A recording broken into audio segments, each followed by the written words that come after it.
paper ಇಟ್ಬಿಟ್ಟು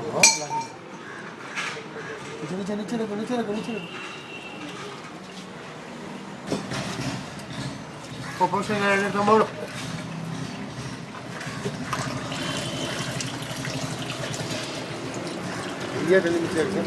ಎಷ್ಟು ಕೊಡೋದು ಬೆಂಗೆ ಮಿಕ್ಸ್ ಆಗಿ ಅಲ್ವಾ ಬಾದಾಮಿ ಮಿಲ್ಕ್ ಇಷ್ಟ ಆಗುತ್ತಲ್ಲ ಪೈಸಾ